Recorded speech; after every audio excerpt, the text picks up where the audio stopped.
orang nggak punya rumah, mungkin pengemis, mungkin tukang becak, ini kan nggak mungkin bisa hutang bank. Masalahnya ternyata di sini orang yang nggak mampu, yang nggak punya rumah, malah nggak bisa menikmati perumahan bersubsidi berharga murah. Yang menikmati perumahan ini jadinya yang pegawai yang gaji tetapnya ada, ambil 2 kapling berapa. Nah, dari situ kita membuat perumahan sendiri, kawasan inklusif. Memang aku buat inklusif karena aku pengennya teman-teman disabilitas itu nggak bergaul sesama disabilitas saja kan. Jadi teman-teman disabilitas itu bisa berkomunikasi, bersosialisasi dengan non-disabilitas. Seneng gitu lihatnya. Biasanya mereka kalau di rumah masing-masing cuma di dalam rumah, nggak ada sosialisasi dengan orang lain. Tapi kalau di kawasan inklusif ini semua berbaur. Pagi seperti itu ada sayur, mereka semua beli sayur, yang tunanetra, tunarungu, tunadaksa, sama warga-warga beli sayur bersama kayak gitu. Sampai tukang sayurnya pun belajar bahasa isyarat kayak gitu kan, meskipun sederhana 15.000, 2.000 seperti ini kan mereka sudah menerima kayak gitu loh, menerima kehadiran mereka seperti itu. Dan di sana pun saya juga berpesan, maksudnya ayo kita ikut membantu teman-teman. Jadi kan belinya misal gas atau mau salon atau apa itu sudah di sana. Jadi kayak di sana itu benar-benar impian memanusiakan manusia itu ada. Beribadah bersama, semua itu bisa dilakukan kayak gitu loh. Sebenarnya kawasan inklusi itu kawasan yang didesain khusus sesuai dengan karakteristik teman-teman disabilitas. Jadi yang nggak punya kaki semua akses. Nah, terus kemudian semua fasilitasnya aksesibel. Aksesibel itu maksudnya bisa akses untuk mereka. Jadi kalau biasanya orang di kursi roda kayak gitu, nggak bisa berdiri, itu nggak bisa masak di dapur kan pada umumnya tinggi.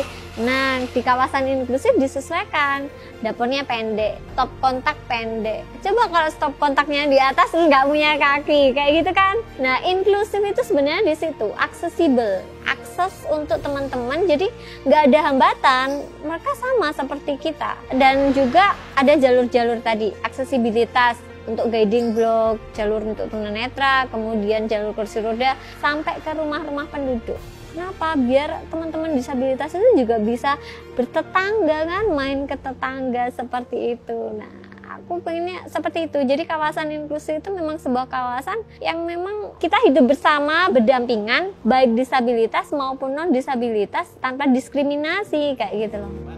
Impiannya kan ada 20 unit ini, tapi saat ini sudah berdiri 11 unit. Dari 11 unit itu yang ditempati 6. Tapi sudah ada usaha yang 11 unit itu sudah ada semua, cuman belum ditiduri saja. Dan yang sama sekali belum berdiri itu ada 6 unit. Untuk dana, saya hutang pribadi. Membuat itu kan hampir 2 miliar ya. Nah, itu ada dana dari PLN Peduli itu 120 juta. Kemudian aku juga pinjam ke ASN Sekabupaten Trenggalek. Jadi ASN Sekabupaten Trenggalek donasi di Basnas dan kita dipinjami. Pokoknya semua masih pinjaman sih, atas nama pribadi. Jadi aku sendiri pun jadi ASN pun juga tidak gajian lagi kayak gitu. Mau lulus 15 tahun, nggak sampai 15 tahun sudah nambah lagi 15 tahun. Kemarin tinggal 150.000, tapi pas per April ada kenaikan tingkat berkala jadi 250 ribuan lah sekarang, sisanya 1 bulan. Jadi kan kau senekat itu? Dulu itu kalau memang sudah punya impian, sudah gambar kayak gitu harus jadi. Jadi dulu itu sebenarnya nggak hanya utang bank seperti itu, sampai rentenir yang 1 bulan itu 25% itu sudah pinjem semua. Pokoknya harus jadi kayak gitu. Tapi setelah tahun ketiga aku lebih tua kan, jadi lebih legowo. Kita itu nggak bisa memaksa kan, nggak bisa sampai aku harus ke rentenir sampai seperti ini kan.